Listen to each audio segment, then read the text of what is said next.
Maithili express की शानदार प्रस्तुति।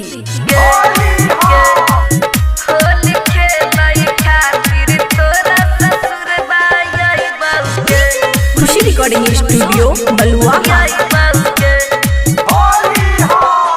छोरिया होली खेलई खातिर तोरा ससुर बाई बउगे गे छोरिया होली खेलई खातिर तोरा ससुर बाई बउगे तोरा ससुर बाई बउगे गे छोरिया ससुर बाई बउगे गे छोरिया होली खेलई खातिर तोरा ससुर बाई बउगे गे छोरिया होली खेलई खातिर तोरा ससुर बाई बउगे तोरा ससुर बाई बउगे। खुशी रिकॉर्डिंग स्टूडियो बलुआ।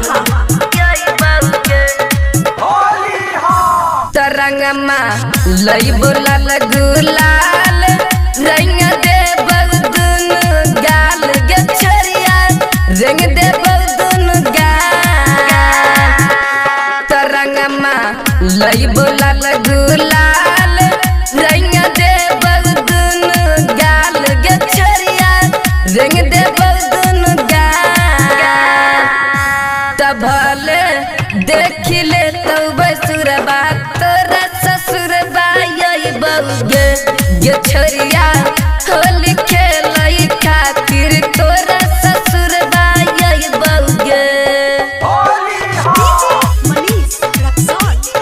तोरा ससुर बाई बउगे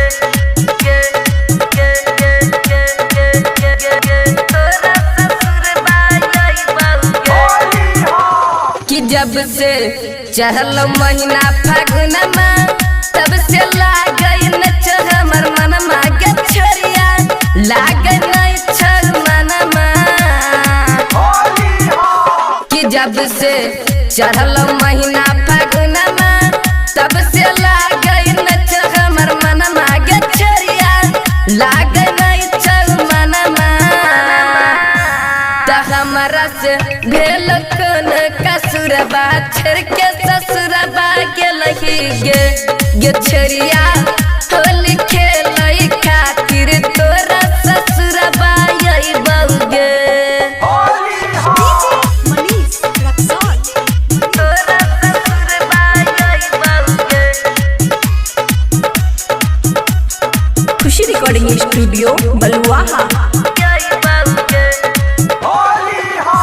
तैया जा रवाना धर तग पाजा बिकी बिकस ले तग माजा गे छोरिया बिकस ले तग माजा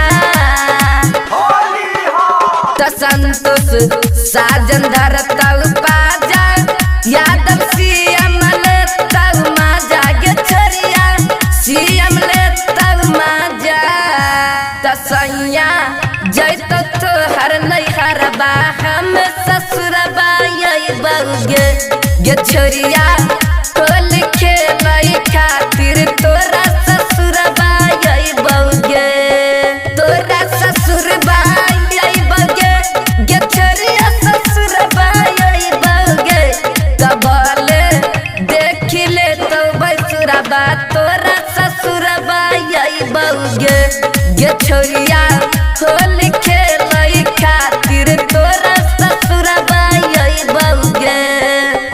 खुशी रिकॉर्डिंग स्टूडियो बलुआ।